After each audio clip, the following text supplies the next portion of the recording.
오늘은 가죽 옷을 입으라 하는 말씀으로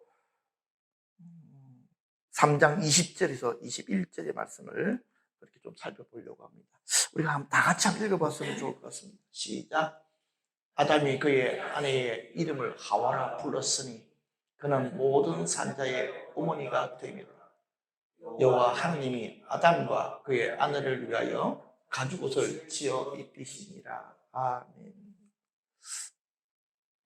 하와의 이름은 하나님께서 지어주신 것이 아니고요, 아담이 지었습니다.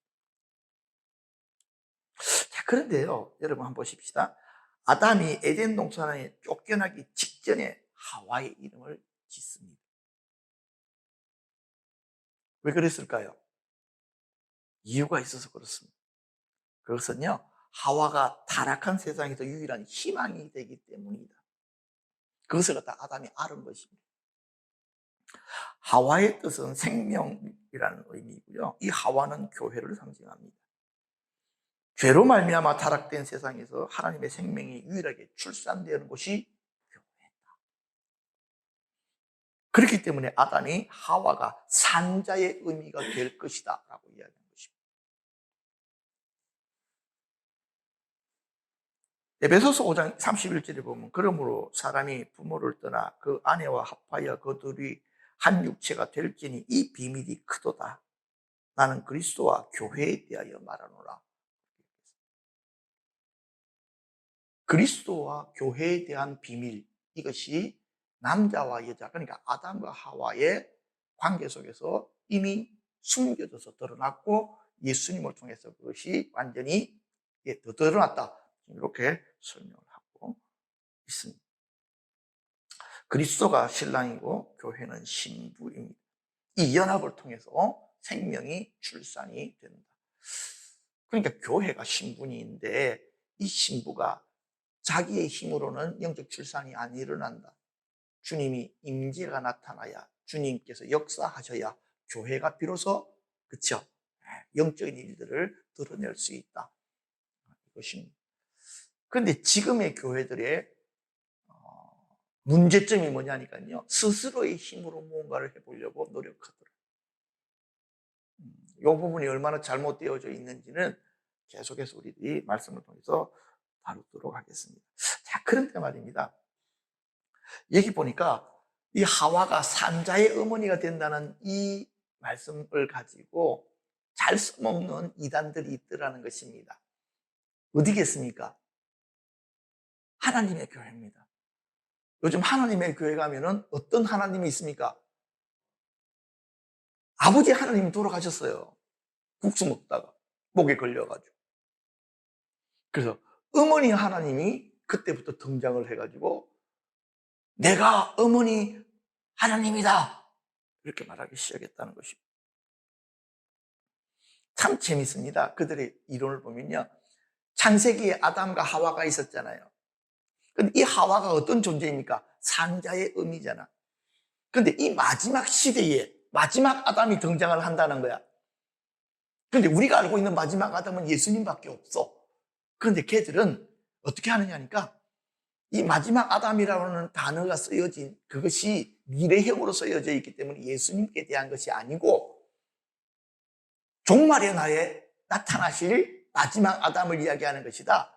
그래서 그 마지막 아담이 누구냐니까 안상홍이고, 그 짝인 마지막 하와가 누구라고요? 지금 어머니 하나님이라고 불리는 장길자이다.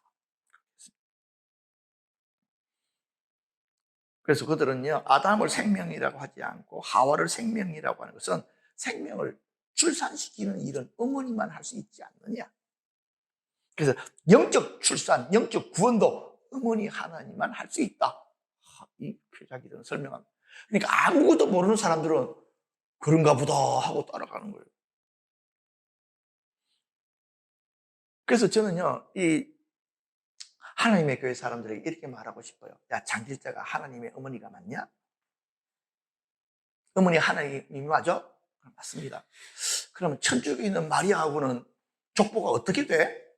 거기도 예수님이 엄마라고 이야기하는데 니들끼리 족보 한번 맞춰봤어? 천주교에서는 아니라 그러던데? 니들 보고 가짜라고 하던데? 이렇게 이야기하면 아주 그들의 그죠 마음을 갖다가 팍팍 끓는 것입니다. 특히 이 하나님의 교회가 안식교에서 나왔잖아. 안식교는 마리아 무지무지하기 싫어요. 마리아를 완전히 음녀라 그러고 적그리스도의 어머니라 부르는 거거든. 근데 그 여자도 하늘 어머니라고 부르는데 어떤 여자가 진짜야? 이렇게 이야기하면요.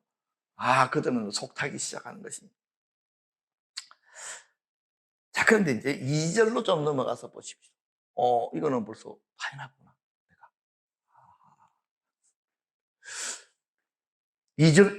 2절이 아니고 21절로 넘어가가지고요. 여호와 하나님이 아담과 그 아내를 위하여 가죽옷을 지어 입히시니라. 자, 근데 성경 말씀을 좀 깊이 보다 보니까 자, 보십시오. 앞에서 아담이 하와의 이름을 지어줬잖아요. 근데 그 다음에서야 하나님께서 그들에게 무엇을 입혀준다고요? 가죽옷을 입혀주셨어요. 이게 순서가 의미가 있을까요? 없을까요? 있습니다. 하와가 산자의 어머니가 되기 위해서는 가죽옷이 필요한 거예요. 교회가 그리스도의 신부가 되려면 뭔가를 덧입어야 돼. 무엇을? 주님의 대속의 피를 교회가 덧입을 때에 비로소 그리스도의 신부가 되는 거예요. 그래서 교회는요, 끊임없이 십자가에 본 예수님의 대속에 대해서 설명하고 인식시키고 그 깨달음 가운데서 멀어지지 않도록 가르쳐야 되는 거예요. 우리가 누구인지를 계속해서 새삼 내가 하나님의 자녀이고 우리가 예수님의 신부라는 사실들을 선명하게 인식할 때에 우리 안에 새로운 영적인 회복들이 하나님의 역사심들이 나타나게 되는 거예요. 그럼 이해가 되십니까, 여러분? 요거 이해하셔야 돼요. 그런데 말입니다.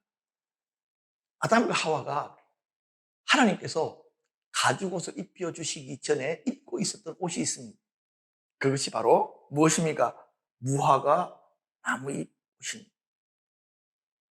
여러분들 무화과 나무 이파리를 보신 적이 있습니까? 없죠. 저는 부산에서는 무화과 나무가 있어서 보거든요. 이 뒤에 것부터 좀 보십시오. 이렇게 생겼습니다. 이걸로 옷을 해 입으면, 특히 치마를 해 입으면 어떻게 될까요? 바보입니다.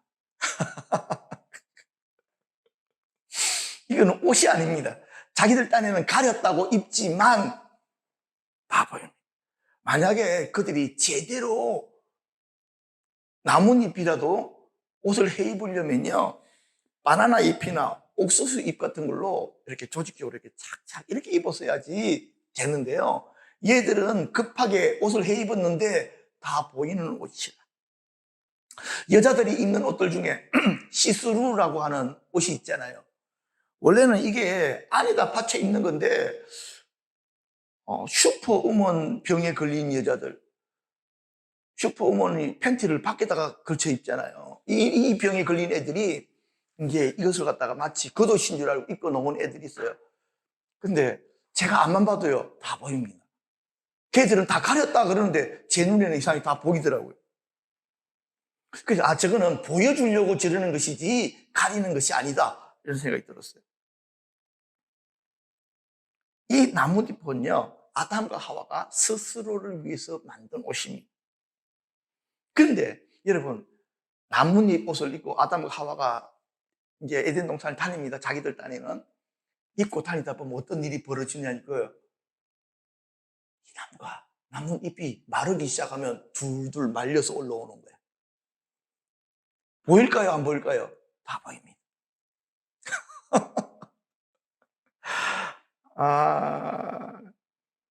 이 나뭇잎은요,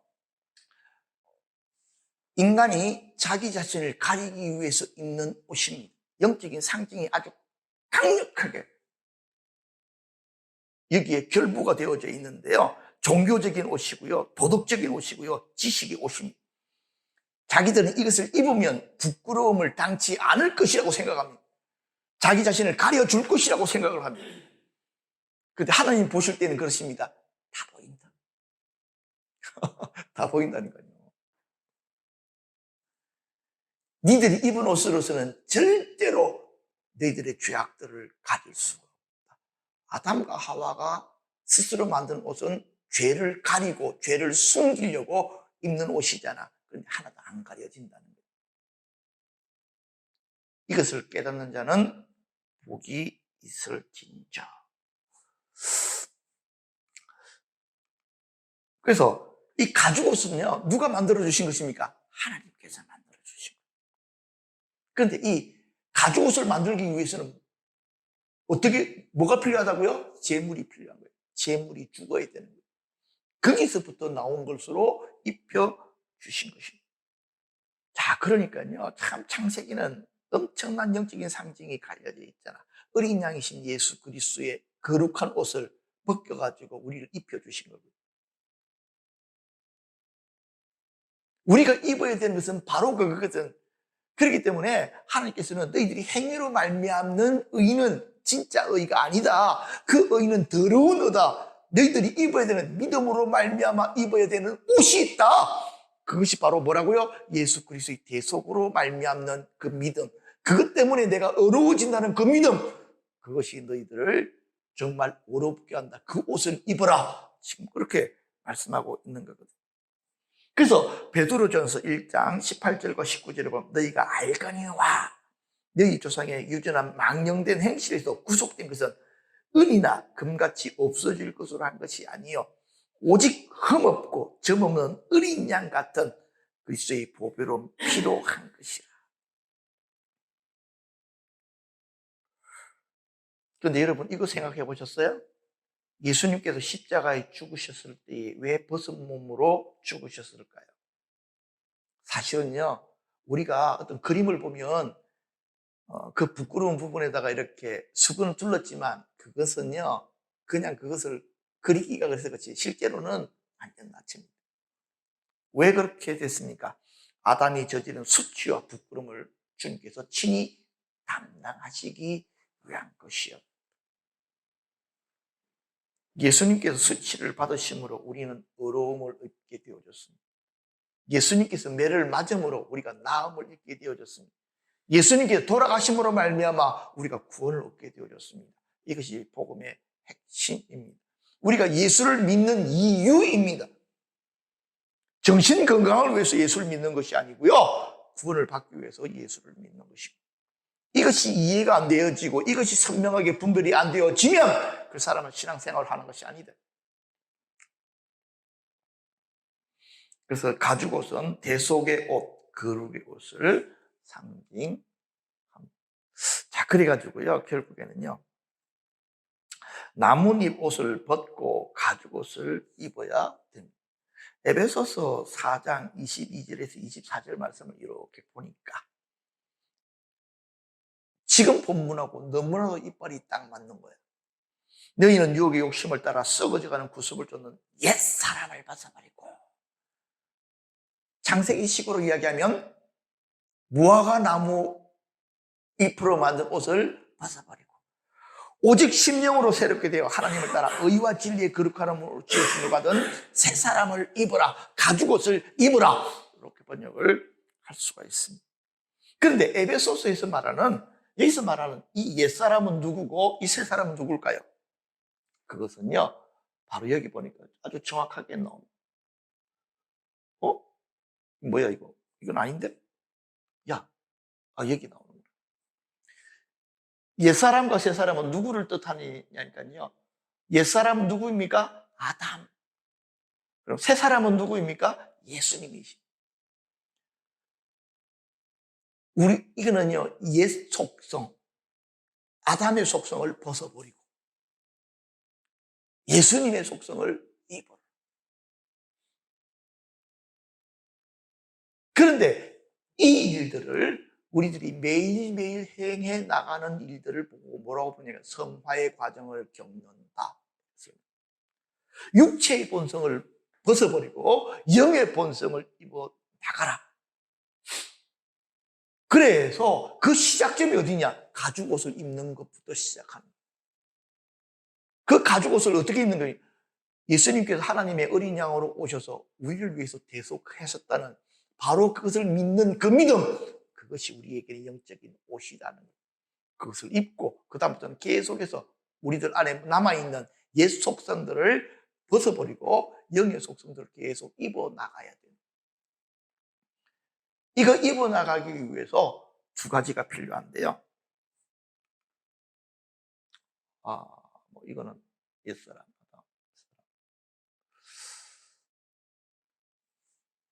첫 번째는 말씀을 입어야 됩니다. 에베소서 5장 26절에 보니까 이는 곧 물로 씻어 말씀으로 깨끗하게 하셨다. 말씀으로 씻는다는 말은 어떤 의미입니다. 하나님의 말씀에 이것을 하라, 이것을 하지 마라 그랬을 때 하라고 하신 그 말씀을 쫓아감으로 말미암아 내가 죄악에서부터 어떻게 된다고요? 죄악과 짝하지 아니하고 어려움 가운데 서 있게 되는. 자, 그런데 그 다음으로 우리가 덧입어야 될 것이 있습니다. 성령의 기름 부음입니다. 너희 중에 이와 같은 자들이 있더니 주 예수 그리스도의 이름과 우리 하나님의 성령 안에서 씻음과 거룩함과 의롭다 하심을 받았느니라. 우리가 어디 안에서만 씻겨지고 어디 안에서만 거룩해지고 어디 안에서만 의롭다 되느냐니까요. 성령 안에서만. 우리가 새벽기도 많이 한다고 해서 우리가 거룩해지는 것이 아닙니다. 금식한다고 해서 어려워지는 것이 아니더라고요.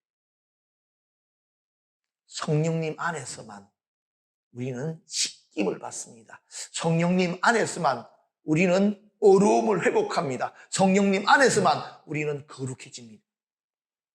이것을 우리가 한시도 잊어서는 안 됩니다. 제가 왜 이 말을 합니까? 제가 이 말을 하는 이유는요. 옛사람을 벗어버리고 새사람을 입는 과정 가운데 뭐가 있습니까? 심령으로 깨끗함을 입어 심령으로 새롭게 되어라는 단어가 딱 들어가 있기 때문입니다. 우리가 어떻게 옛사람을 벗어버리고 새사람을 입습니까? 네, 말씀으로 성령으로 우리가 그 과정을 거쳐서 우리가 입게 된다. 그렇게 말씀을 드릴 수가 있겠습니다. 오늘은 우리가 사실은 복음의 가장 핵심적인 내용, 하나님께서 아담과 하와에게 가죽옷을 입혀주시는 그 장면을 통해서 신약으로 딱 넘어오니까 그 실체가 확 드러나 버리잖아요. 예수님께서 십자가에 못 박혀 죽으심으로 말미암아 그 결과들을 우리들에게 입혀주시고 우리가 그걸 믿게 될 때에 우리를 의롭다고 불러주셨다는 것입니다. 이 가죽옷이 아담과 하와를 보호합니다. 이 영적인 옷들이 우리가 이 세상에 살아가면서 쓰러지지 않고 넘어지지 않도록 지켜주는 보호막과 같은 것입니다. 오늘 이 영적인 원리들을 여러분들이 마음속에 선명하게 마음속에 기록해 놓으시기를 바랍니다. 갈라디아서 3장 27절 말씀 아마 여기 안 뽑았을 것 같은데 그러네.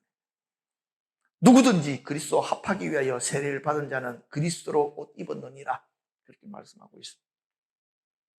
오늘 말씀 안에서 여러분들이 그리스도로 옷 입혀지기를 주님의 이름으로 축복합니다. 오늘 말씀 안에서 여러분들이 좀 느낌으로 맞아 내가 믿음으로 가죽옷을 입고 있구나라고 하는 그 느낌들을 여러분들이 실제로 경험하시기를 바랍니다. 그리고 내가 이것을 입었기 때문에 어둠들이 나를 함부로 만지지 못하는구나 라는 것을 여러분들이 자각하시기를 바랍니다. 이것을 입고 있기 때문에 가죽옷을 입고 있으면요 예를 들어서 추위가 와도 견뎌지잖아. 어려움과 고난이 와도 내가 이런 가죽옷을 입고 있기 때문에 이길 수가 있구나. 이것들을 여러분들이 자각하시기를 바랍니다. 그래서 우리가 예수 믿어서 뭐가 나온 게 있느냐라고 이야기할 때 우리가 떳떳하게 이야기하는 것입니다. 눈에 보이지 아니하는 옷을 우리가 입었다. 이것이 또한 영적인 싸움에서는 하나님께서 입혀주시는 하나님의 전신 갑주와 같은 것이다. 우리가 이것을 입고서 벗은 자처럼 사는 것이 아니고 이것을 입고 살아가는 자들이다. 하나님께서 내게 입혀주신 것이다. 이것들이 우리 안에 좀 선명하게 인식이 되어지고, 아, 그렇구나. 내가 예수를 믿음으로 말미암아 내 안에 눈에 보이지 않는 옷, 그 옷을 내가 입고 있구나. 그래서 여러분들이 좀 더 당당하게, 좀 더 담대하게 여러분들의 삶들을 그렇게 진행해 나가시기를 우리 주님의 이름으로 축복합니다. 자, 오늘 말씀을 이렇게 마치고요. 우리가 한 가지만 위해서 좀 이렇게 기도했으면 좋겠습니다. 제가 요즘 이렇게 계속 기도하면서 느껴지는 게, 하나님의 은혜는 되게 많은데 왜 그것들이 자꾸만 좀 이렇게 우리 가족들에게 이렇게 체험적으로 오지 아니할까, 그렇게 생각을 하는데, 좀 내가 잘못 본 것일 수는 있는데, 뭐가 부족하냐니까요. 여러분들이 여러분 자신을 이렇게 뭐라 그럴까, 확 열어가는 그런 기도와 그런 삶들이 좀 부족한 것 같아요. 어쨌거나 여러분들이 좀 돌파를 하셔야 됩니다. 특히 기도에 있어서 뭔가 팍 부러지는 그런 돌파가 필요합니다. 오늘 아까 이제 우리 용인 집사님이 찬양 인도할 때 시작 때부터 하나님의 은혜가 이렇게 좀 감동적이었어요. 감사했어요. 찬양 마치면서 우리 여집사님이 막 이렇게 방언으로 기도할 때 너무나도 좋았어요. 여러분 안에 그런 영적인 느낌들이 끊어지지 아니하고 계속적으로 이어질 수 있도록 그렇게 행하십시오. 그러면 어느 순간에 그 느낌이 더 확장되어지고 더 풀어지고, 그러면서 하나님께서 여러분들에게 정말 공급하시는 하늘의 신령함들이 여러분을 공격적으로 임하게 될 것입니다. 우리가 오늘 이 주제를 가지고 한번 통성으로 기도하고 마칠 수 있도록 하겠습니다.